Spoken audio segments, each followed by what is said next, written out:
출애굽기 13장 1절부터 16절까지 제가 읽습니다. 여호와께서 모세에게 일러 가라사대 이스라엘 자손 중에 사람이나 짐승이나 물온하고 초태생은 다 거룩히 구별하여 내게 돌리라. 이는 내 것이니라 하시니라. 모세가 백성에게 이르되 너희는 애굽에서 곧 종되었던 집에서 나온 그날을 기념하여 유교병을 먹지 말라. 여호와께서 그 손의 권능으로 너희를 그곳에서 인도하여 내셨음이니라. 아비월 이날에 너희가 나왔으니 여호와께서 너를 인도하여 가나안 사람과 헷 사람과 아모리 사람과 히윗 사람과 여부스 사람의 땅 곧 내게 주시려고 내 조상들에게 맹세하신 바 젖과 꿀이 흐르는 땅에 이르게 하시거든. 너는 이달에 이 예식을 지켜 7일 동안 무교병을 먹고 제 7일에는 여호와께 절기를 지키라. 7일 동안에는 무교병을 먹고 유교병을 너희 곳에 있게 하지 말며 내 지경 안에서 누룩을 너에게 보이지도 말게 하며 너는 그날에 내 아들에게 배워 말 이르기를 이 예식은 내가 애굽에서 나올 때에 여호와께서 나를 위하여 행하신 일을 인함이라 하고 이것으로 너 손의 기호와 너 미간의 표를 삼고 여호와의 율법으로 너 입에 있게 하라. 이는 여호와께서 능하신 손으로 너를 애굽에서 인도하여 내셨음이니 연년이 기한에 이르러 이 규례를 지킬지니라. 여호와께서 너와 내 조상에게 맹세하신 대로 너를 가나안 사람의 땅에 인도하시고 그 땅을 너에게 주시거든. 너는 무릇 초태생과 내게 있는 생축의 초태생을 다 구별하여 여호와께 돌리라. 수컷은 여호와의 것이니라. 나귀의 첫 새끼는 다 어린 양으로 대속할 것이요 그렇게 아니하려면 그 목을 꺾을 것이며 너의 아들 중 모든 장자된 자는 다 대속할지니라. 장래에 너 아들이 너에게 묻기를 이것이 어찌미냐 하거든 너는 그에게 이르기를 여호와께서 그 손의 권능으로 우리를 애굽에서 곧 종되었던 집에서 인도하여 내실세 그때에 바로가 강팍하여 우리를 보내지 아니하매 여호와께서 애굽 나라 가운데 처음 낳은 것을 사람의 장자로부터 생축에 처음 낳은 것까지 다 죽이신 거로 초태생의 수컷은 다 여호와께 희생으로 드리고 우리 장자는 다 대속하나니 이것으로 너 손의 기호와 내 미간의 표를 삼으라. 여호와께서 그 손의 권능으로 우리를 애굽에서 인도하여 내셨음이니라 할지니라. 아멘. 출애굽기 13장 1절부터 16절까지에는 크게 두 가지의 말씀이 나와 있습니다. 하나는 초태생을 구별하라.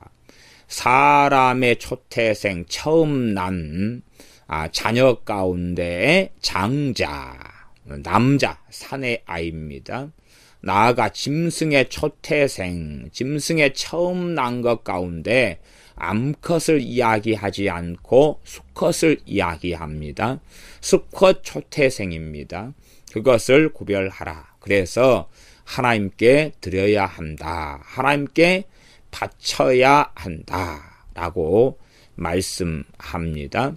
그게 첫 번째고 두 번째는 무교절을 지켜라 하는 말씀이 두 번째 말씀이 되겠습니다. 우리가 출애굽기 12장에서도 유월절을 지켜라. 여호와의 유월절에 대한 말씀. 그 다음에 무교절을 지켜라. 영원한 규례로서 무교절을 지켜라. 무교절을 지키지 않을 때에는 여호와 하나님께서 이스라엘에게서 끊어버리겠다 하는 두 번의 심각한 경고, 심각한 말씀을 하고 계신 것을 12장에서 살펴보았습니다. 그러므로 출애굽기 12장, 13장은 계속하여 유월절과 무교절에 대한 말씀이 번갈아서 나와 있습니다. 반드시 두 개의 절기를 지켜야 한다. 그러지만 두 개의 절기는 계속 이어져 있는, 함께 하고 있는 절기이지만 하나님께서는 구별하여서 말씀하고 계십니다. 13장 1절입니다. 여호와께서 모세에게 일러 가라사대 이스라엘 자손 중에 사람이나 짐승이나 물론하고 초태생은 다 거룩히 구별하여 내게 돌리라. 이는 내 것이니라 하시니라. 모든 사람들은 다 본질적으로 하나님에 속해 있고 하나님의 것입니다. 모든 짐승들도 다 하나님의 것입니다. 물론 이런 진리를 과연 얼마나 어떤 사람들이 이해할 수 있겠는가?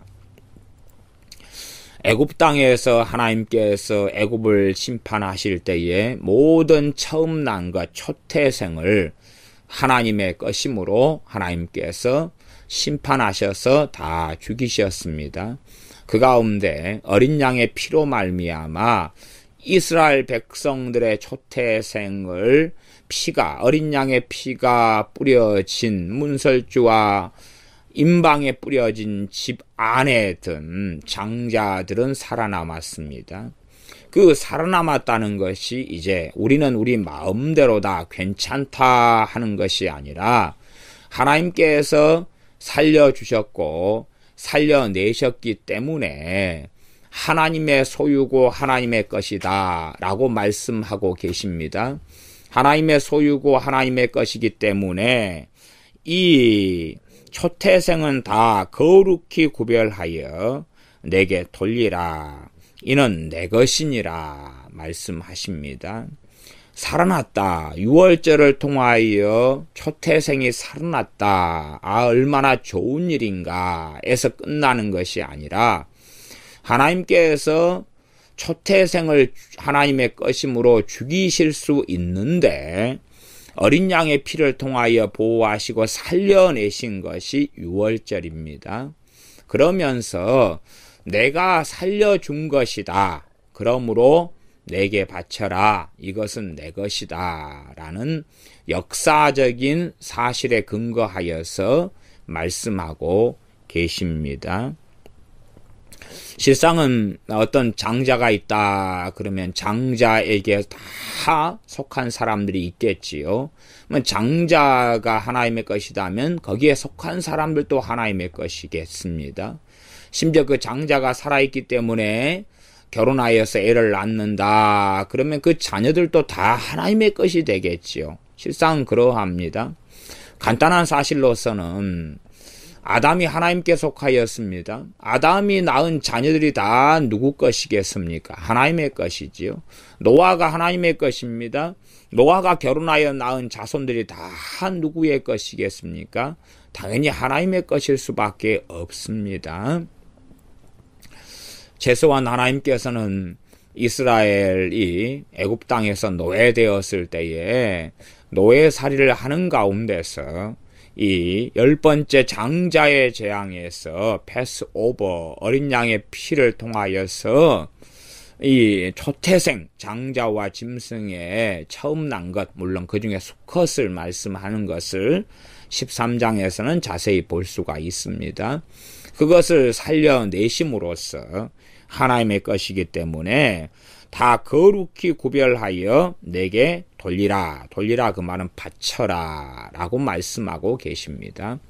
장자들은 하나님께 바쳐라. 그리고 짐승의 처음 난 것 초태생은 다 거룩히 구별하여 하나님께 바쳐라 라고 말씀하십니다.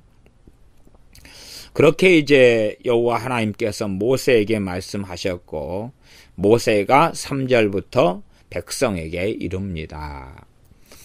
하나님께서 모세에게 짧은 이야기를 하셨는지 긴 이야기를 하셨는지까지는 없으나 아마 축약된 이야기로서 성경에 기록되어져 있는 것 같고 핵심적인 말씀이 기록되어지고 나머지의 부분은 모세가 하나님께서 말씀하신 부분을 이모저모로 전하였던 것 같습니다. 13장 3절 모세가 백성에게 이르되 너희는 애굽에서 곧 종되었던 집에서 나온 그날을 기념하여 유교병을 먹지 말라.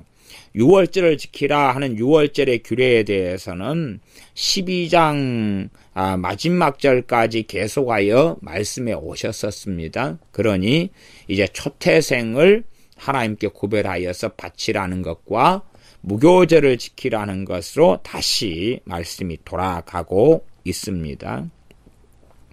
너희는 애굽에서 곧 종되었던 집에서 나온 그날을 기념하여 유교병을 먹지 말아라. 누룩이 들어서 발효된 빵을 먹지 말아라.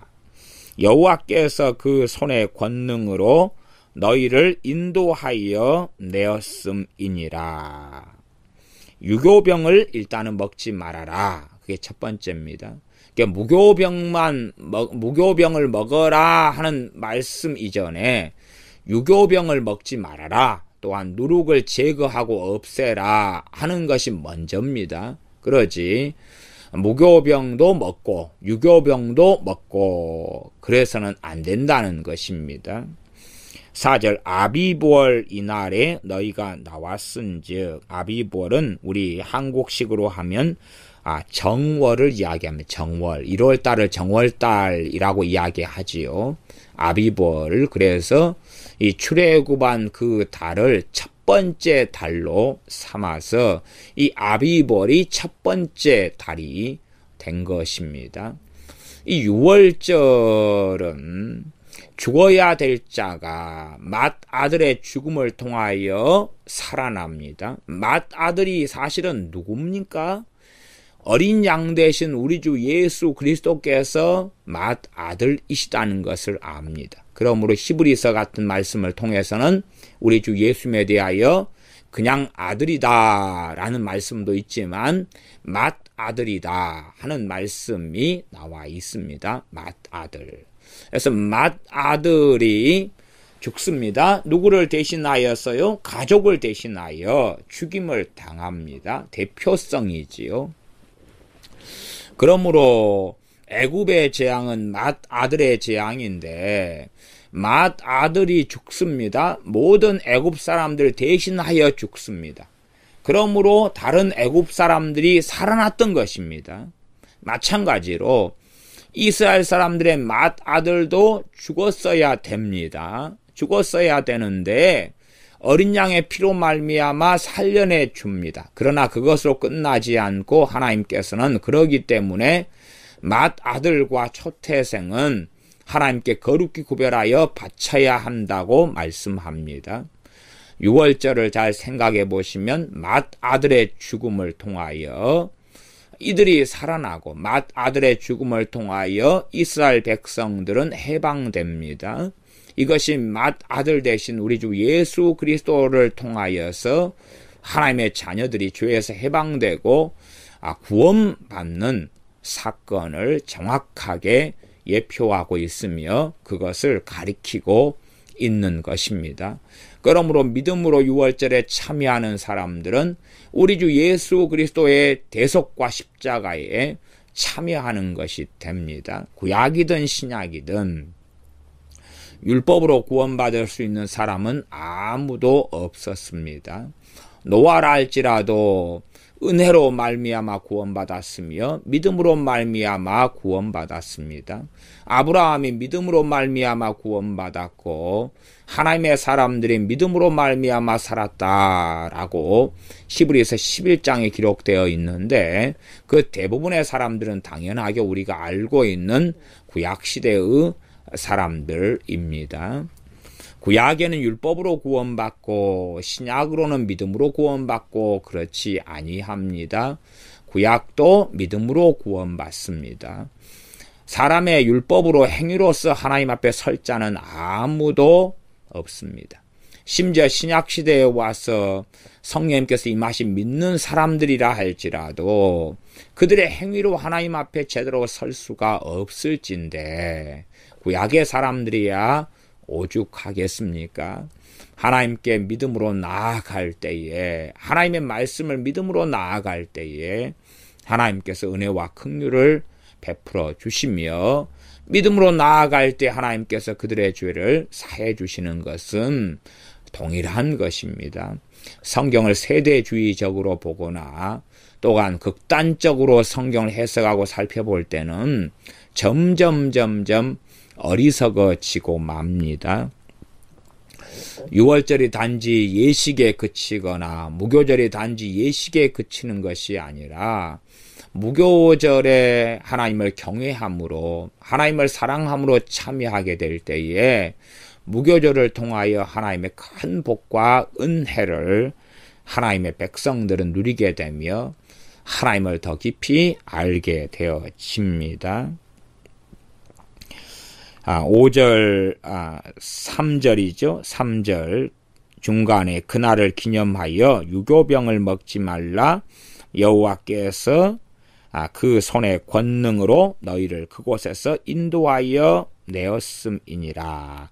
아비볼 이날에 너희가 나왔으니 5절 여호와께서 너를 인도하여 가나안 사람과 헷 사람과 아모리 사람과 히윗 사람과 여부스 사람의 땅 곧 내게 주시려고 내 조상들에게 맹세하신 바 젖과 꿀이 흐르는 땅에 이르게 하시거든 너는 이 달에 이 예식을 지켜 7일 동안 무교병을 먹고 제 7일에는 여호와께 절기를 지키라. 앞에 12장에서는 첫날도 성회로 모이고 마지막 날도 성회로 모여라 하는 말씀을 했습니다. 그러면 앞에 있는 말씀들을 전제로 해서 뒤에 있는 말씀들을 다 이해해 가야 됩니다. 그러하지 하나의 말씀의 모든 것을 포괄하여 말씀하시지는 않습니다. 이쪽에 강조된 측면에서 이쪽의 말씀, 저쪽에는 저쪽 포인트의 강조점을 가지고 저쪽의 말씀 그렇게 하고 있습니다. 사복음서에서도 동일한 사건들이 특별히 마태, 마가, 누가복음에 나오지만 또 어떤 동일한 사건들에 대해서는 이쪽 마태복음과 마가복음의 차이점이나 강조점의 구분이 약할 때도 있지만 그러나 전반적으로는 동일한 사건에 대한 말씀이지만 하나님께서 그 사건을 통하여 첫째 말씀하시는 원래의 의도는 첫째, 중심의 의도는 같다. 두 번째, 그를 통하여서 말씀하시는 강조점과 포인트가 다른 면이 또 있다. 이러한 두 가지 측면은 우리가 꼭 이해하고 있어야 되겠습니다. 마태복음에서 산상수훈이 나오지만 누가복음이나 혹은 마가복음, 요한복음에는 산상수훈이 나오지 않습니다. 또 누가복음에는 산상수훈과 겹치는 말씀이 아주 많이 나와 있으나 동일한 말씀, 똑같은 말씀도 부분적으로 많이 있으나 정확하게 같지 않은 말씀들도 아주 많습니다. 예를 들어 팔복에 대한 말씀이 마태복음에 있다 그러면 누가복음에는 사복과 사재앙에 대한 말씀이 있습니다.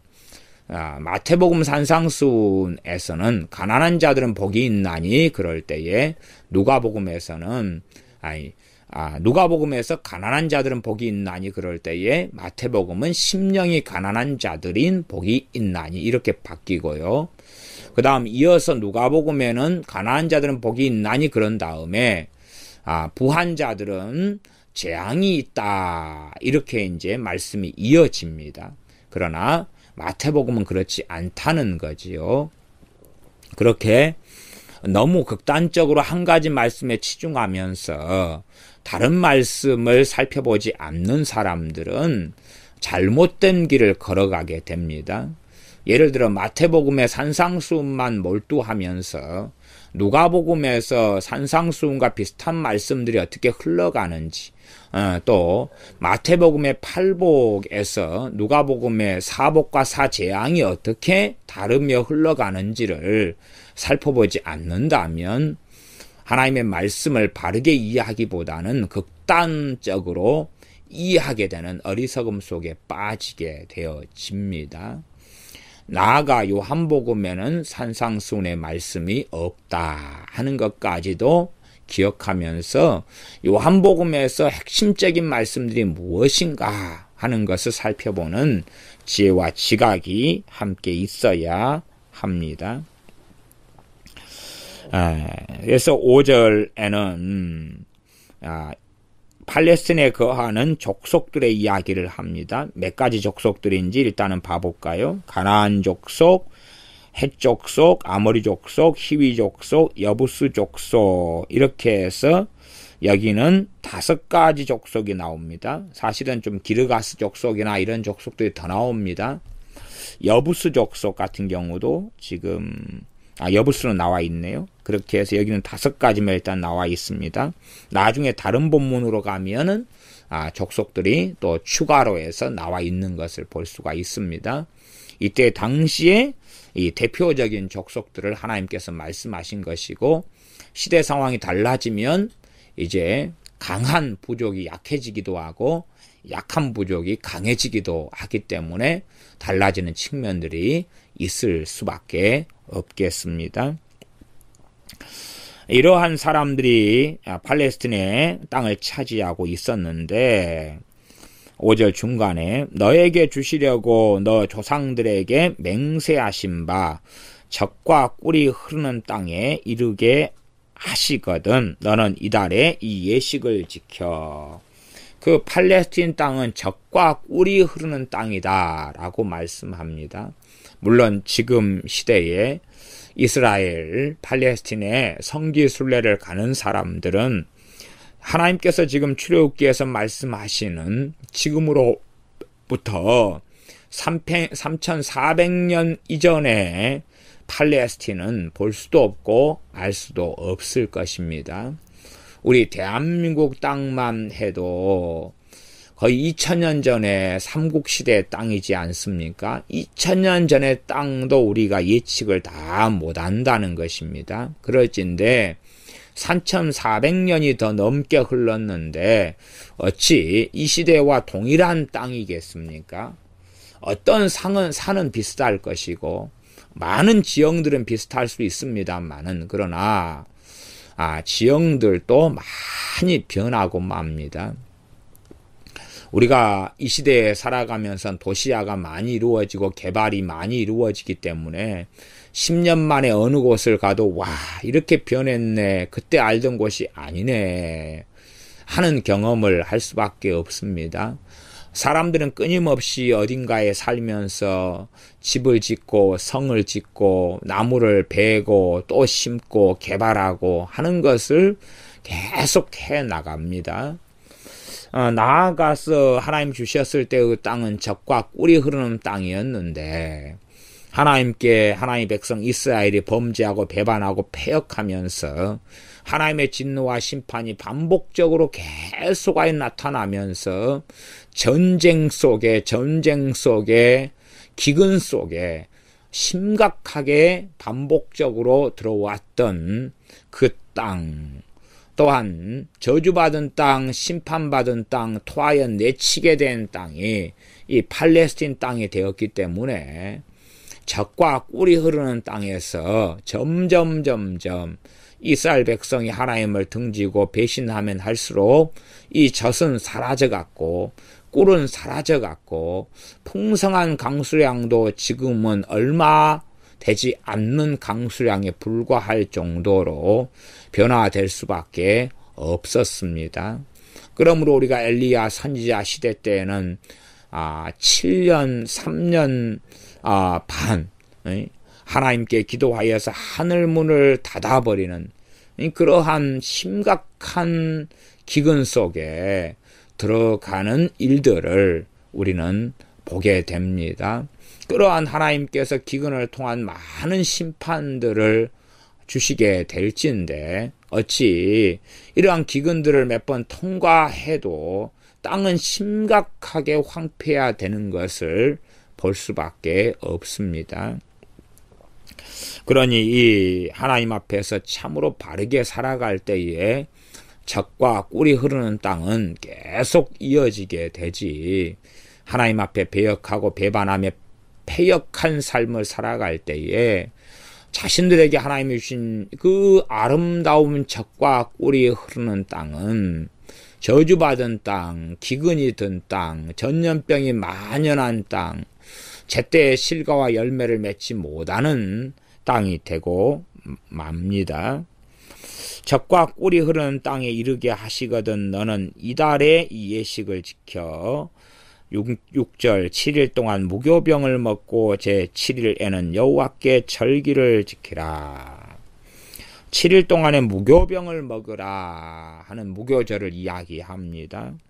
7절 7일 동안에는 무교병을 먹고 유교병을 너희 곳에 있게 하지 말며 내 지경 안에서 누룩을 너에게 보이지도 말게 하며, 하나님께 보이지 말게 하라 하는 것보다 너에게, 너 눈에 누룩이 보이지 않도록 너 지경 안에는 두지 말아라 라고 말씀합니다. 8절 너는 그날에 너 아들에게 배워 이르기를, 이 예식은 내가 애굽에서 나올 때에 여호와께서 나를 위하여 행하신 일을 인함이라 하고. 어떤 날이에요? 그날이에요. 그날은 이 무교절을 행하는 것에 대한 이야기입니다. 6월절에 대한 이야기에는 앞에서 했습니다. 6월절에 대한 건 12장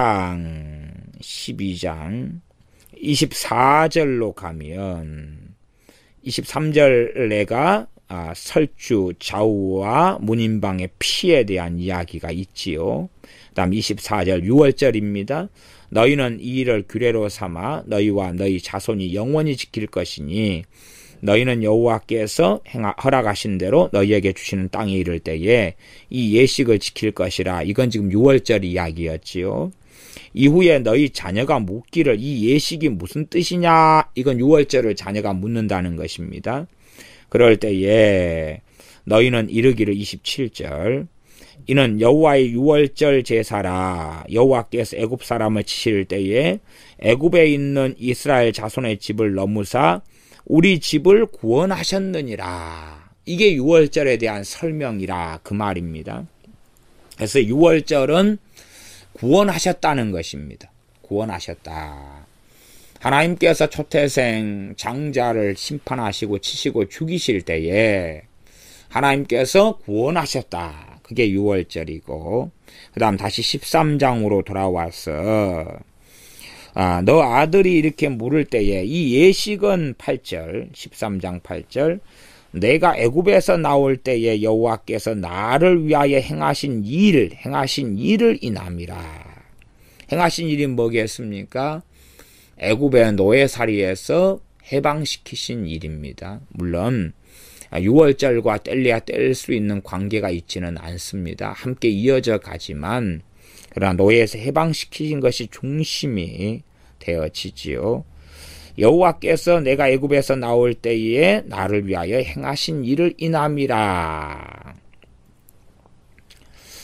그러면은 이렇게 우리 자녀들이 부모에게 묻고, 부모는 6월절과 이 무교절 절기를 통하여 자녀들에게 하나님의 말씀과 이 예식에 대한 뜻을 대대로 이어서 가르쳐야 했습니다.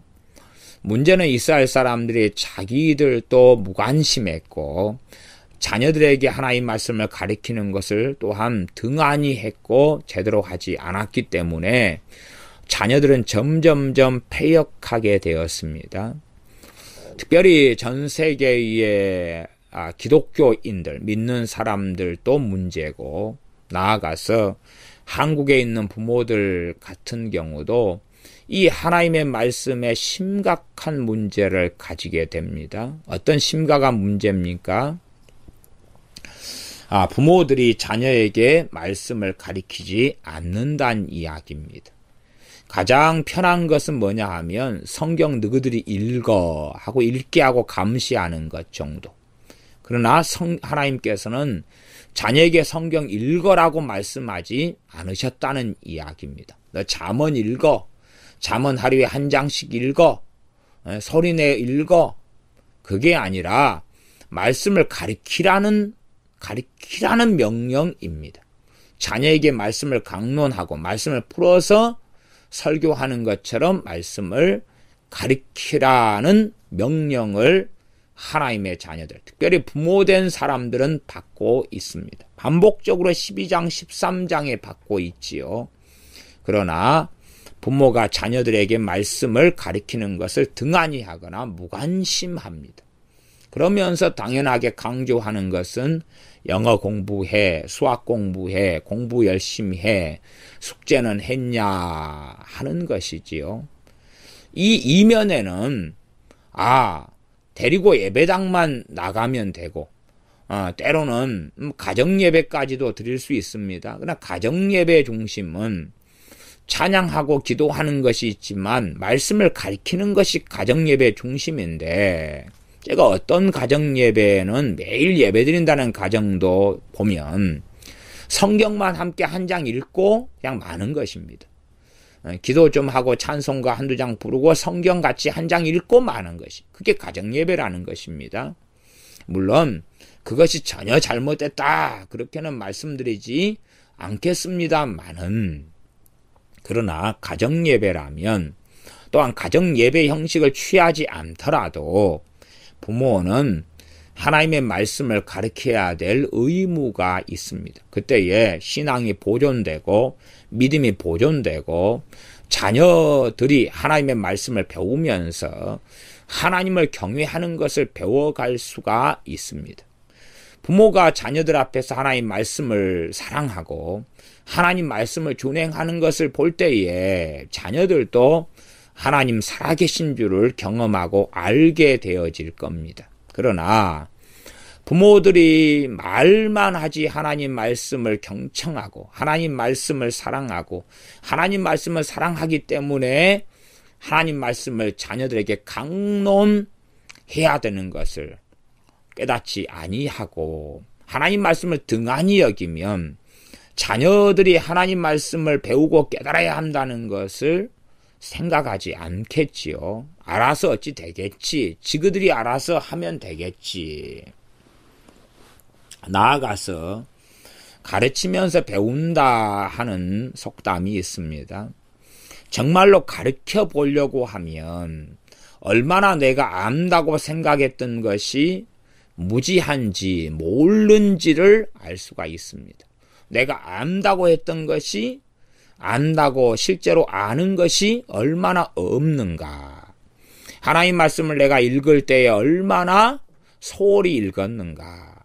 하나님 말씀을 들었을 때 나는 듣는다고 들었지만 막상 가르쳐 보려고 그러니까 나는 얼마나 헛들었는가 하는 것을 명확하게 볼 수가 있습니다.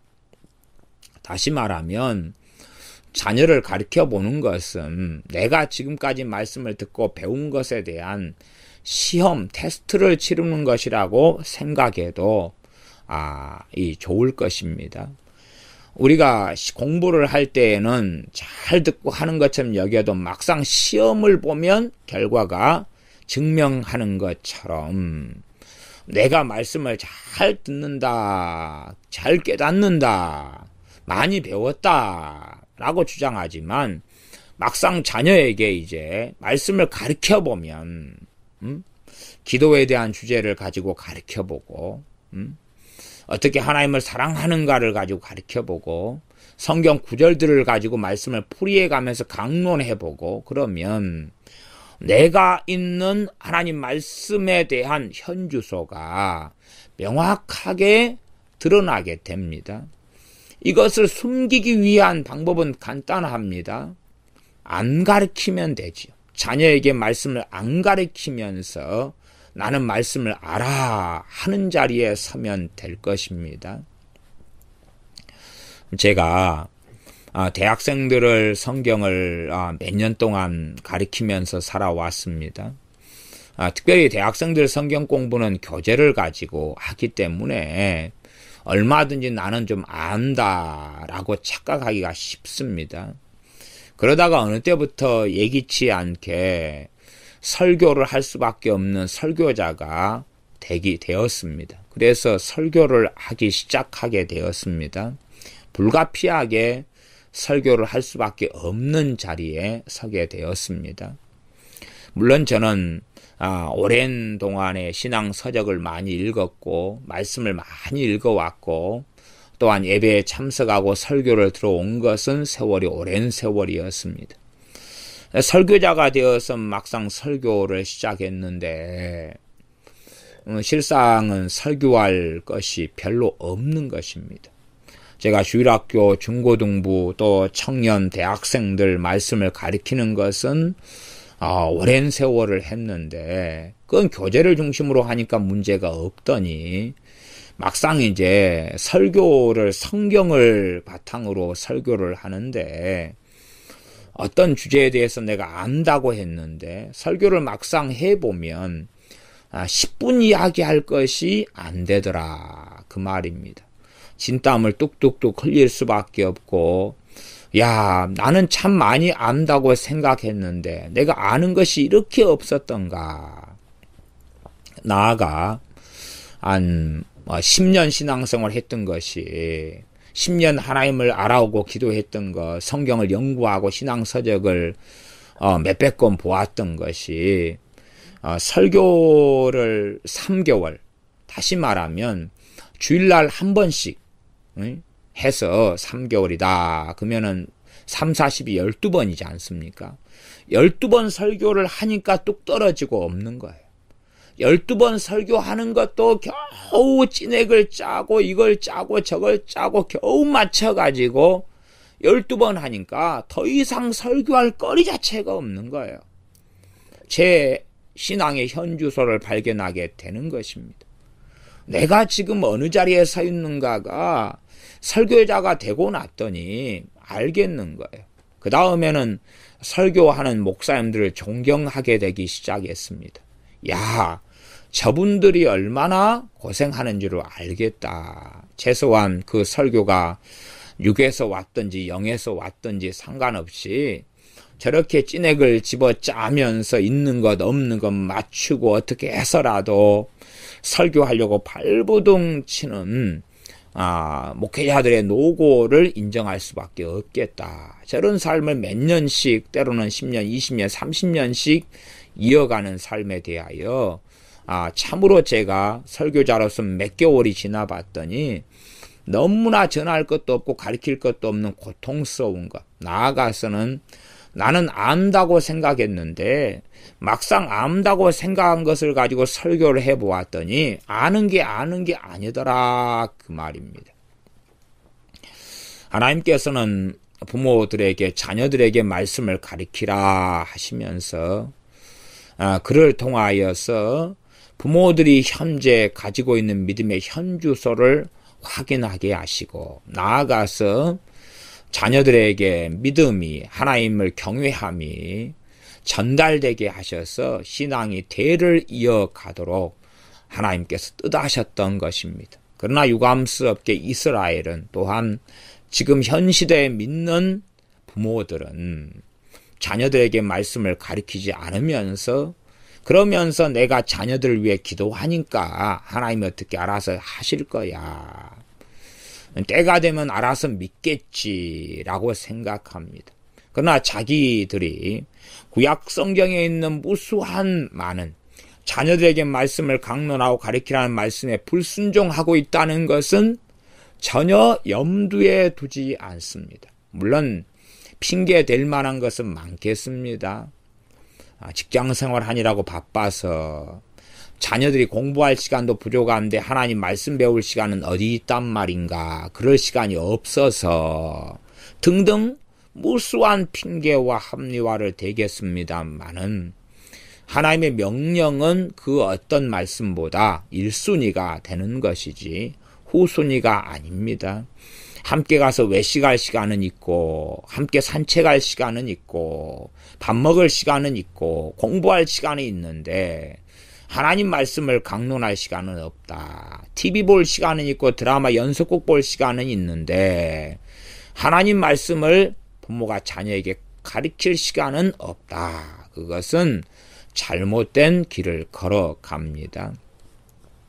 요즘의 부모들은 참 무식한 착각을 해서 교회 학교에 아이들만 보내놓으면 충분하다. 교회 학교는 그것은 덤입니다. 덤이에요. 덤인 것이지 교회 학교에서 아이들을 주일 학교나 중고등부에서 가르치는 것이 본질이 아닙니다. 그것은 그냥 하나님의 은혜로 덤으로 주신 것이고, 교회가 자녀들을 맡아서 말씀을 가르치는 책임을 가지고 있는 게 아닙니다. 자녀들에 대한 말씀을 가르치는 책임은 부모가 가지고 있습니다. 부모가 가지고 있지, 목회자나 사역자나 교역자가 교육전도사 같은 사람이 가지고 있는 것이 아닙니다. 주일학교 반사나 중고등부 반사가, 교사가 가지고 있는 것이 아닙니다. 자녀들에게 말씀을 가르쳐야 될 책임은 부모만이 가지고 있고 부모만이 받은 것이라는 사실을 반드시 출애굽기 12장과 13장을 통해서는 깨닫고 지나가야 될 것입니다. 그래서 8절은 너는 그날에 너 아들에게 배워 이르기를 너 아들을 보고 가르쳐야 한다, 그 말입니다. 이 예식은 내가 애굽에서 나올 때에 여호와께서 나를 위하여 행하신 일을 인함이라. 그러면서 단지 이 말만 정확하게 문법적으로 문자적으로 하라는 이야기는 아닙니다. 여호와께서 행하신 일에 대한 이야기를 해야 됩니까? 안 해야 됩니까? 해야 되지요. 해야 되니까 이 말씀은 축약되어 있는 이야기라는 것을 알아야 됩니다. 간략하게 축약된 이야기지 똑같은 말을 녹음기처럼 반복하라는 이야기는 아닙니다. 그에 대한 내용을 다시 길고 정확하게 자녀들이 다 이해하고 깨달을 수 있도록 해마다 가르쳐야 되는 것입니다. 가르칠 때 최소한은 이 무교절이 7일이니까 7일 동안은 제대로 내내 가르쳐야 됐고, 6월절도 6월절을 맞이하는 그날 밤과 그 전날 6월절 어린 양을 1월 10일부터 준비하지요. 그때부터 6월절 그 밤 14일 밤까지 계속하여 가르쳐야 되는 것입니다. 그 다음 14일 밤부터 이제 21일 밤까지가 무교절이고 그때까지는 계속하여 가르쳐야 되는 것입니다. 9절 이것으로 내 손의 기호와 내 미간의 표를 삼고 여호와의 율법으로 내 입에 있게 하라. 이것으로 내 손의 기호와 내 미간의 표를 삼고, 13장 9절 또한 16절도 동일한 말씀이 있습니다. 이것으로 내 손의 기호와 내 미간의 표를 삼으라. 이 두 가지 말씀을, 이 말씀, 손의 기호와 미간의 표에 대한 말씀을 삼아라. 이건 두 가지로 이해가 가능합니다. 특별히 이제 요즘에 번역된 성경들 가운데 의역 성경들, 이런 성경들 계통에서는 단지 손의 기호와 미간의 표를 삼고 하는 말씀을 비유적으로 번역하고 해석해 버립니다. 성경 해석을 할 때, 성경 번역을 할 때 그렇게 했다, 그 말입니다. 예를 들어 우리나라 성경 같은 경우는 새번역 성경이라든지 현대 인해 성경, 현대 어어 성경 이런 계통은 의역을 사용해 가지고 해석을 해버렸는데 무슨 어떤 식으로 해석하냐 그러면 손의 기호와 내 미간의 표와 같이 하나님의 법을 늘 마음에 새기라 이런 식으로 비유로 해석을 해버렸습니다. 성경 번역을 해버렸다는 이야기죠. 번역 작업 안에는 해석이 포함되어 있습니다. 말하자면 문자적으로 보지는 않는다 그 말이죠. 그러나 이제 직역 성경의 계열, 우리 개역 성경이나 우리말 성경, 이런 개정 개역판 이런 직역 성경의 계통은 문자적인 방식으로 해석을 하고 있습니다. 말하자면 이것으로 내 손의 기호와 내 미간의 표를 삼아라 하는 것입니다. 그러면 이것은 앞에 있는 8절에 대한 말씀을 이야기하는 거겠죠. 이 무교절의 말씀을 축약한 말씀. 그래서 내 아들에게 배워 이르기를 한 다음에 이제 점을 따옴표를 찍어야 될 겁니다. 이 예식은 거기에서 시작하는 거죠. 내가 애굽에서 나올 때에 여호와께서 나를 위하여 행하신 일을 인함이라. 그리고 땡 또 따옴표가 있고 하고 이런 말씀을 이제 기록을 해가지고 손의 기호 그러면 손에다가 손의 기호는 손에 감은 표를 기호라 그러면 손에 감은 표 이게 주로 손의 기호라 그러면 손목에 감는 거죠. 손목에 감거나 혹은 이마의 표 그러면 이마에 붙인 표 이마에 감거나 붙이거나 이 말씀을 그렇게 기록해 가지고 하는 의미로서 직역으로 볼 수가 있습니다. 이 두 가지의 이해가 가능한데 저는 문자적이고 직역으로 저는 이해하는 것이 합당하고 맞다고 봅니다.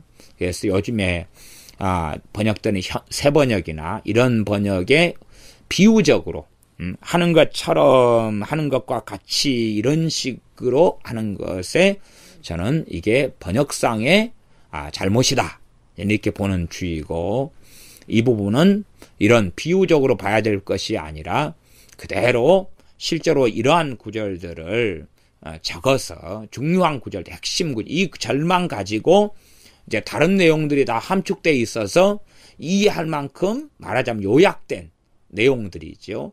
이것을 저는 그 다음에 이제 요약된 내용들로서 8절을 문자적으로 보는 건 아니다 그 말이에요. 8절을 그대로 문자적으로 적어가지고 해야 된다는 게 아니라 본인이 무교절에 대한 이 하나님의 말씀을 축약해 가지고 이것을 손목에나 이마에나 표나 기호로 삼아서 메고 붙여야 된다. 최소한 언제요? 무교절 7일 동안에는 그렇게 저는 문자적으로 이해하고 봅니다. 하나님께서 그렇게 내 손의 기호와 내 미간의 표를 삼아라 이렇게 명령한 직접적인 명령으로 봅니다. 삼고 9절 여호와 율법으로 내 입에 있게 하라. 여호와 율법 가운데 하나가 지금 이 무교절에 대한 말씀입니다.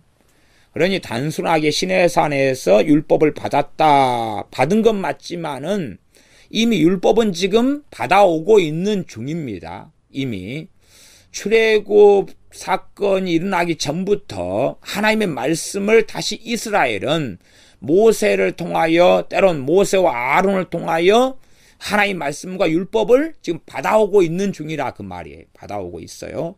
그리고 이 받아온 말씀을 또 다시 시내산 앞에서 하나님 말씀을 배우는 시간에 반복적으로 또다시 받고 배우지만 그러나 이미 여호와 율법을 받고 있다는 사실입니다. 여호와 율법으로 내 입에 있게 하라. 이 여호와 율법도 협의적 좁게 볼 수 있는 의미가 있고 넓게 볼 수 있는 의미가 있겠습니다. 좁게 볼 때는 무교절에 국한한 여호와 율법으로 볼 수 있고 넓게 볼 때는 무교절만이 아니라 유월절을 포함하고 또한 전능하신 하나님 율법을 그때에 이 첫날과 마지막 날엔 성회로 보내면서 이 절기로 7일 동안을 보내는 동안에 다시 여호와 율법을 묵상하고 그 율법을 상고하고 그 율법을 어디에 두라고요? 내 입에 있게 하라. 입에 있게 하라. 마음에 있는 것이 어디에서 나옵니까? 입으로 나온다고 주님이 말씀하셨습니다. 너희 마음에 있는 것이 입으로 나온다. 입에 있게 하려면 입에 있게 하기 전에 어디에 있어야 한다는 이야기지요? 마음에 여호와의 율법이 있어야 한다는 이야기입니다.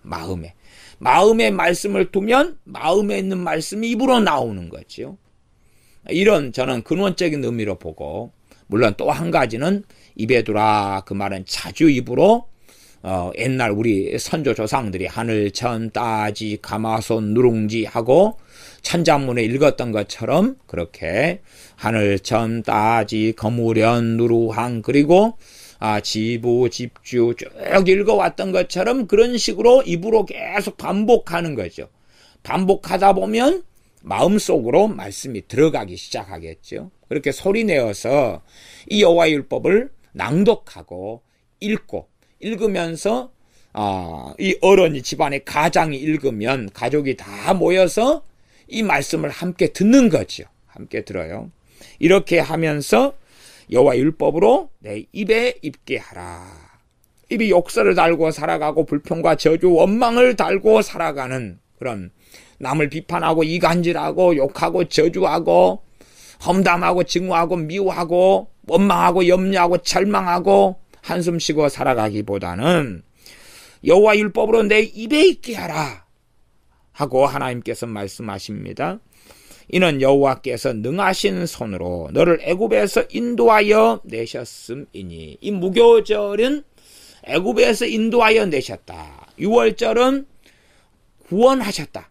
유월절은 구원하셨다. 장자의 죽음에서 구원하셨고, 나아가 장자의 죽음의 재앙을 통해서 구원의 역사가 나타났지요. 참된 우리 주 예수 그리스도께서 맏아들 되시며 아버지의 독생하신 아들 장자가 되시지요. 장자의 죽음을 통하여서 우리는 구원을 받게 되었습니다.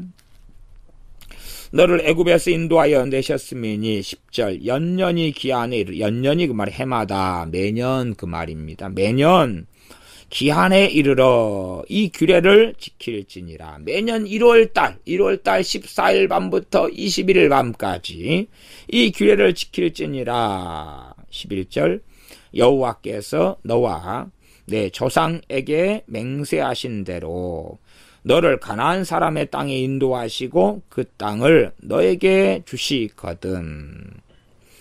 너는 무릇 초태생과 내게 있는 생축의 초태생을 다 구별하여 여호와께 돌리라. 여호와께 돌리라 그 말은 드려라, 바쳐라 그 말입니다. 여호와께 드려라. 수컷은 여호와의 것이니라. 그러니 초태생에서 뭘 이야기하는 것입니까? 수컷을 이야기하는 것을 알 수가 있습니다. 그냥 처음 난 아무 것이나 이야기하는 게 아니라 지금 수컷이 또 아들, 딸 가운데 아들이 대표성을 가지고 있어서 처음 난 것이라 할 때에 딸, 아들, 그러면 그 아들이 마지막 아들이 되는 것입니다.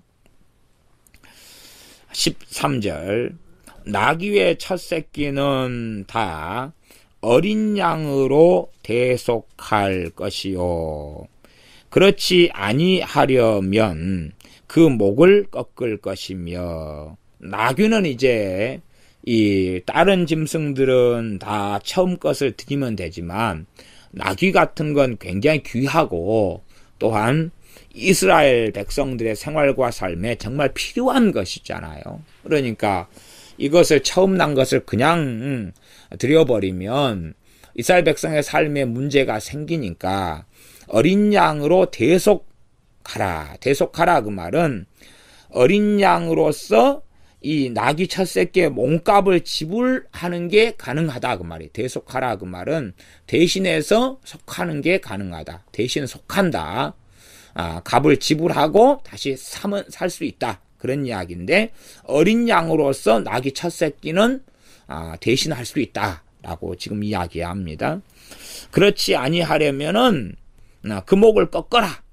하나님께 바치라 그 말은 꺾어서 하나님께 드리는 것을 이야기합니다.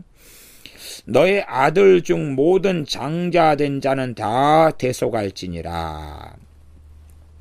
장자된 자는 대속하라 그 말은 다른 것으로 값을 치러야 한다고 이야기하는 것입니다. 다른 것으로 값을 치러야 한다. 왜? 장자는 누구 것이니까요? 하나님의 것이니까. 하나님의 것이니까 그 값을 다 치루어야 한다라고 말씀하고, 그 값을 치룰 때에 장자를 하나님께 바치는 것을 바쳤는데, 구별하여 바쳤는데, 그런데 이제 값으로 대속하는 게 가능하다 하는 대속을 말씀합니다.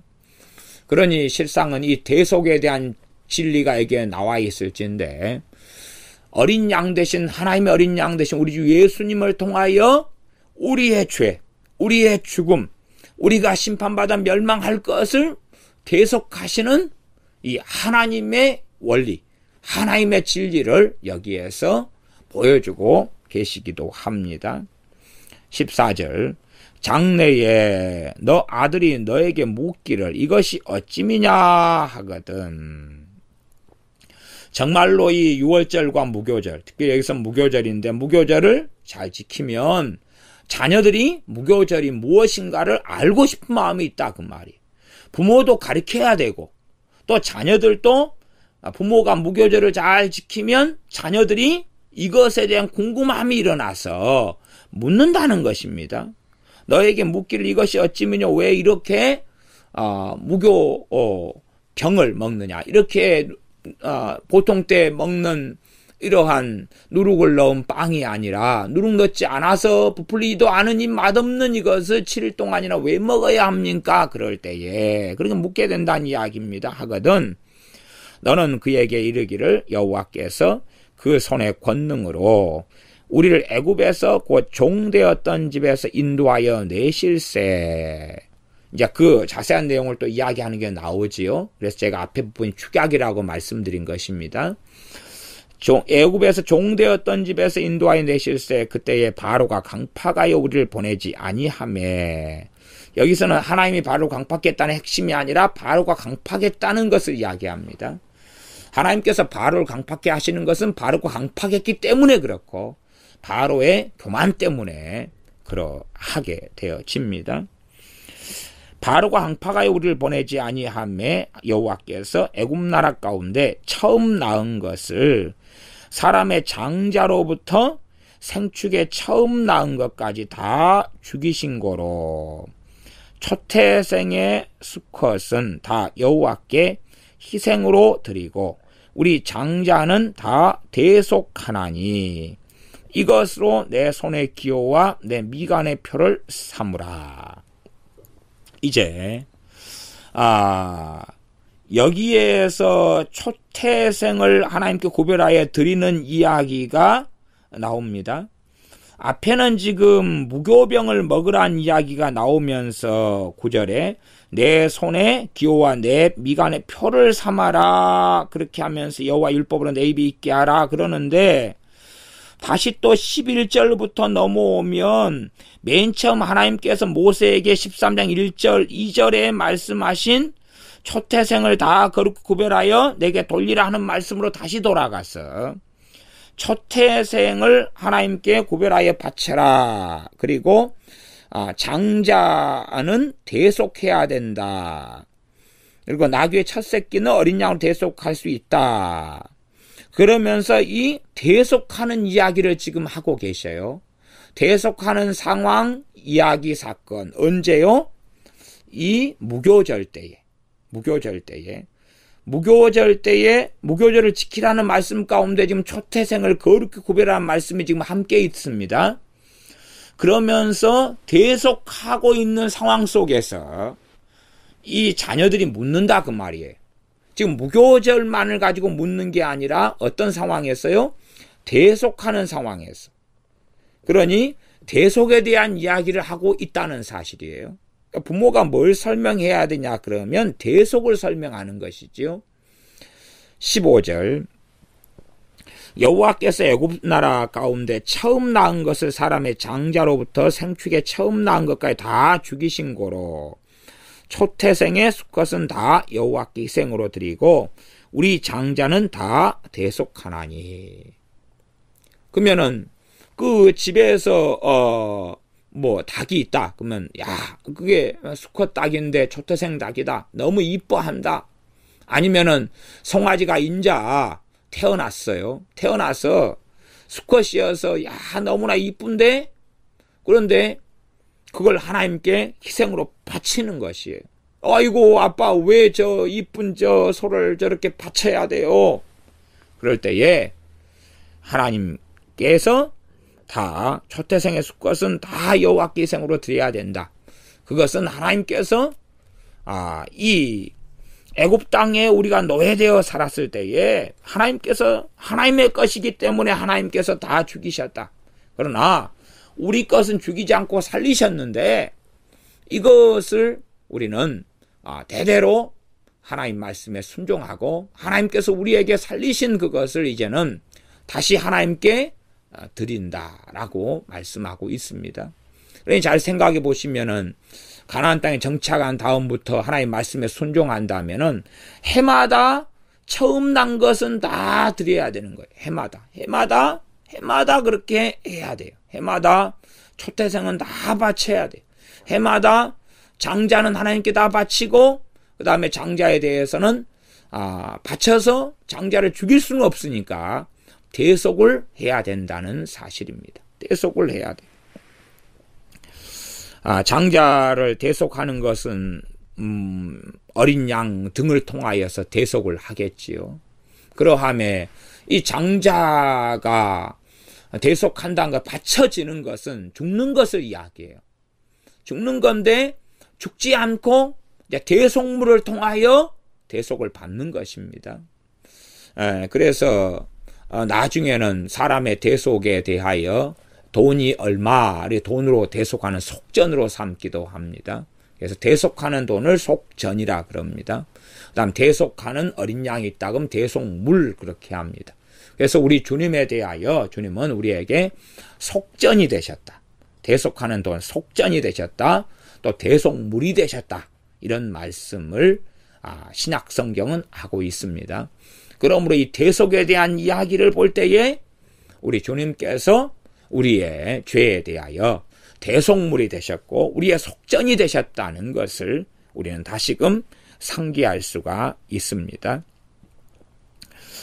우리 장자는 다 대속하나니 16절 이것으로 내 손의 기호와 내 미간의 표를 삼으라. 여호와께서 그 손의 권능으로 우리를 애굽에서 인도하여 내셨음이니라 할지니라. 손의 기호와 내 미간의 표로서는 앞에 있는 9절하고 이 16절은 똑같이 보이지만 다른 입장이다 그 말이. 앞에 건 무교절로 인한 손의 기호와 미간의 표고, 그리고 16절은 무교절이 아니라 초태생 수컷, 소태생을 하나님께 드리고 장자가 다 대속하는 것에 대한 그러한 손의 기호와 미간의 표를 삼아야 한다. 이 진리를 통하여 또한 이것을 절기로 지키면서 무교절 속에 이 초태생을 거룩하게 구별하여 드리는 것이 있지요.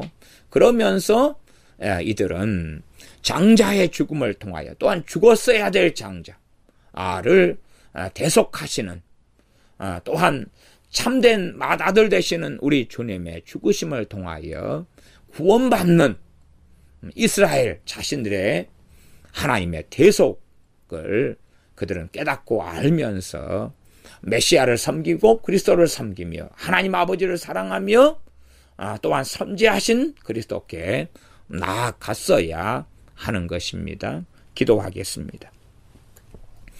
아버지 하나님, 이스라엘 사람들이 하나님 명령을 받고도 시간이 흘러갈수록 하나님을 경외하기보다는 종교적으로 또 다른 종교를 만들어가는 삶으로 들어갔던 것처럼 우리 예수를 믿는 사람들이 교회 생활이나 하나님을 섬기 신앙 생활과 기독교를 종교로 만들어가는 어리석음 속에 들지 않도록 도와주시옵소서. 우리가 종교적으로 주님을 또한 전능하신 하나님을 믿고 섬겨서 명목상의 그리스도인이나 죽어버린 신앙이 되지 아니하고 하나님의 말씀을 통하여 첫째는 하나님을 만나며 하나님을 사랑하며 하나님을 경외하는 것을 배우게 하여 주시옵소서. 나아가 부모인 우리는 자녀에게 하나님 말씀을 강론하는 책임을 회피해버리는 사람들이 아니라 하나님 말씀을 기도하면서 자주 때마다 하나님 말씀을 가리키는 부모의 사명과 책무를 등한히 하거나 게을리하지 않게 하여 주시옵소서. 그러므로 우리의 자녀들이 다음 세대의 믿음과 신앙을 이어가서 믿음이 계승되고 하나님을 경외함이 계승되고 하나님을 참되게 예배하는 것이 다음 세대까지 계속 이어져 가는 우리 한국 교회가 되게 은혜를 주시옵소서. 예수님의 이름으로 기도하옵나이다. 아멘.